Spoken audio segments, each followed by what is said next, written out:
नमस्कार, स्वागत है आपका द फोर्थ स्टेज यूट्यूब मंच पर। मेरा नाम है रविंद्र सिंह शोरान। सबसे पहले एक अपील, आपसे गुजारिश है, हमारे चैनल को प्लीज ज्वाइन कीजिए जिससे हमें आर्थिक सहायता मिले। आपकी छोटी सी फाइनेंशियल हेल्प हमारे लिए एक बड़ी आर्थिक मदद होगी, जिससे हम लोग अपने इस चैनल को चलाने में आसानी से आगे बढ़ सकेंगे। अब आज की खबर बहुत बड़ी चौंकाने वाली खबर है। चुनाव आयोग किस तरीके से देश के नागरिकों के साथ खिलवाड़ कर रहा है, कैसे आज के दौर में जब हम लोग प्रधानमंत्री बार-बार कहते हैं कि हम लोग डिजिटल इंडिया बना रहे हैं और हर चीज़ अब डिजिटाइज़ कर देनी चाहिए, ऐसी स्थिति में एक ऐसा सॉफ्टवेयर बताया इलेक्शन कमीशन के ज्ञानेश कुमार ने, जो ठीक से काम नहीं कर रहा है। वो खरीद लिया इलेक्शन कमीशन ने। क्या है पूरी कहानी? पूरी कहानी छापी है इस ज़बरदस्त आर्टिकल में, आपको मैं दिखाऊँगा ये। और हैरान करने वाली कहानी है। होश उड़ जाएँगे देखकर कि क्या हो रहा है इस मुल्क में ये। ये देखिए, ये रिपोर्टर्स कलेक्टिव नाम का अखबार है। एक रिपोर्टर्स कलेक्टिव का एक डिजिटल है ये, पोर्टल है, और इस पे देखो क्या खबरें छपी हैं, वो देखकर आपको हैरानी होगी। ये देखिए पहले, ईसीआई टू सुप्रीम कोर्ट, चुनाव आयोग से पूछा था कि भाई डी-डुप्लीकेशन का सॉफ्टवेयर आप लोगों ने खरीदा था, आम आदमी का पैसा लगा था उसपे। चुनाव आयोग ने खरीदा था तो किसी का पैसा लगा था ना भाई, किसका पैसा लगा था? जनता का लगा था। जनता का मतलब है मेरा और आपका लगा था, करदाताओं का लगा था। जो गरीब मजदूर है, रिक्शा वाला है, रेहड़ी वाला है, दुकानदार है, बेरोजगार है, सब लोग कुछ ना कुछ खरीदते हैं इस देश में, तब जाकर के एक टैक्स इकट्ठा होता है। वो टैक्स जाता है चुनाव आयोग, जिनसे तनख्वाह लेता है, काम करता है, हमारा करदाताओं का पैसा है। उस पैसे से एक सॉफ्टवेयर खरीदा था। अब ईसीआई ने सुप्रीम कोर्ट में कहा है कि हमारे पास जो डी डुप्लीकेशन का सॉफ्टवेयर था, इनइफेक्टिव है, हमने उसको खत्म कर दिया। मतलब समझिए क्या है। एक चुनाव आयोग से पूछा गया था कि भैया आपके पास एक डी डुप्लीकेशन का सॉफ्टवेयर है। अब डी डुप्लीकेशन सॉफ्टवेयर क्या होता है? मतलब है कि अगर एक व्यक्ति के नाम एक बार से ज्यादा 2, 3, 4, 5 है, एक व्यक्ति है, उनके पिताजी का नाम सेम है, एड्रेस सेम है, उम्र सेम है, और उनका अगर ज्यादा वोट बना है, एक से ज्यादा बार अगर उनकी अपीयरेंस है किसी वोटिंग लिस्ट में, तो उनके नाम को डी डुप्लीकेशन सॉफ्टवेयर आसानी से ढूंढ लेगा। एक क्लिक करेंगे और पता लग जाएगा कि इस नाम से कितने धड़ धड़ धड़ धड़ 10 लोग हैं, 20 लोग हैं, 5 लोग हैं, 1 लोग है, पता लग जाएगा। अब वो सॉफ्टवेयर खरीदा था, पैसे खर्चे थे, और उसके बाद इलेक्शन कमीशन ने कहा था कि भैया 2023 के मार्च में कहा था कि पूरे देश में कैंपेन मोड में इसको उपयोग करो, क्योंकि हम लोगों को फर्जी नाम हटाने हैं, कहा था। अब कह रहे हैं कि वो तो फेक था, फर्जी था, काम ही नहीं कर रहा था, निष्प्रभावी था सॉफ्टवेयर। देखिए कितना ये देखिए पूरी कहानी आप देखिए इसमें, क्या किस तरह देश चला रहे हैं, कैसे हो रहा है इस मुल्क में। तो पूरी कहानी देखिए क्या है, दैट इट फाउंड इट, इसने कहा कि जो डुप्लीकेशन सॉफ्टवेयर था वो बैड था, इतना खराब था कि 2023 में हम लोगों ने उसका यूज करना बंद कर दिया।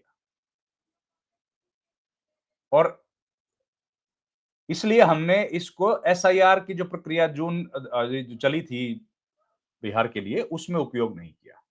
मतलब ये पूरी प्रोसेस को हम लोग बहुत आसानी से कर सकते थे अगर हमारे पास वो सॉफ्टवेयर होता था जो हमने खरीदा था। इसमें इलेक्शन कमीशन क्या कह रहा है ये देखिए, उन्होंने पुराने रिकॉर्ड दिखाए, और इसके पहले यही चुनाव आयोग कहता था कोर्ट में कि जबरदस्त है ये।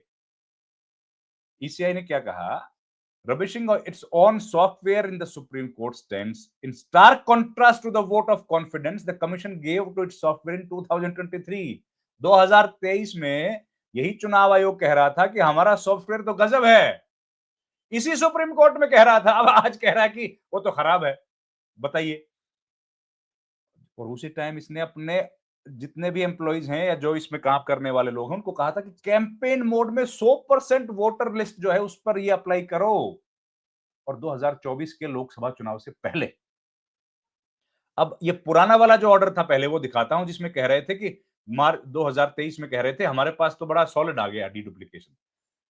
ये मैं दिखा रहा हूं, deduplication campaign to remove duplicate entries in the electoral roll in order to find cognizable number of multiple entries in the electoral rolls. A software tool based on SQL server has been developed and given to all CEOs। सबको दे दिया है हमने develop करके।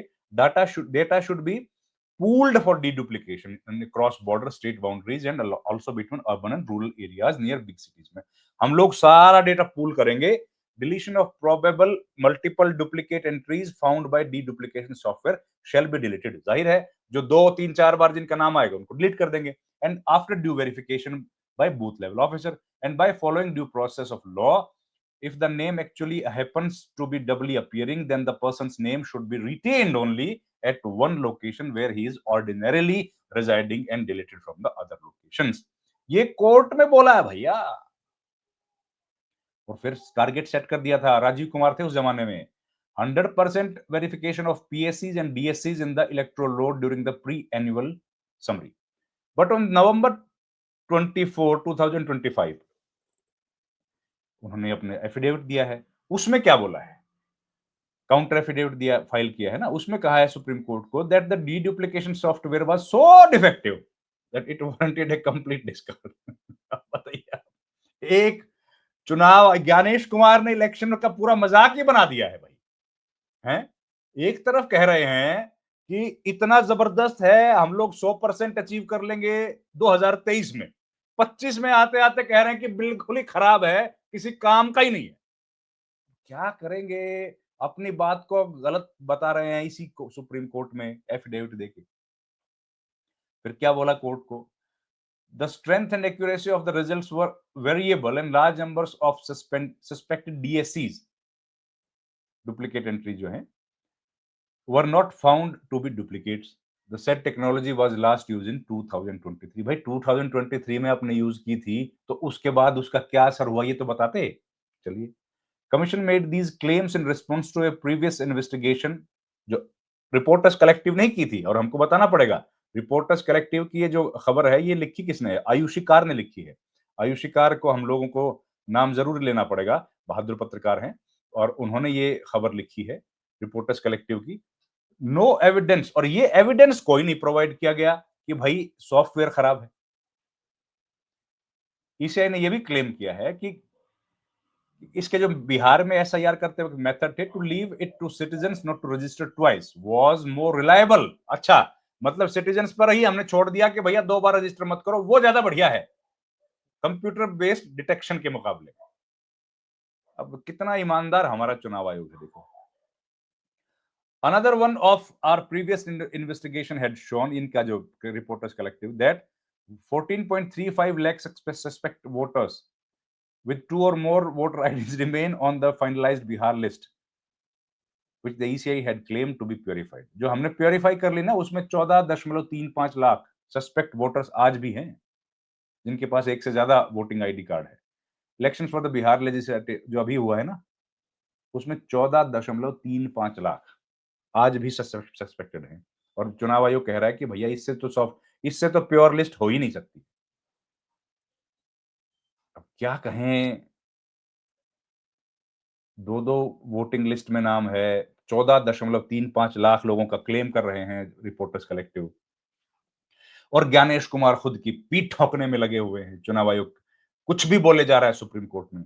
Supreme court में hearing होनी है कल इस पर, और आज सुप्रीम कोर्ट ने एक दिन पहले ये जारी किया है, ये अपना रिप्लाई फाइल किया है. असल में सुप्रीम कोर्ट ने कहा था कि भाई आप अपना रिप्लाई फाइल करो कि डीडुप्लीकेशन सॉफ्टवेयर क्यों नहीं यूज कर रहे, जब आपके पास है, आपने खरीदा है, पैसे लगा के खरीदा है, तो यूज करिए ना.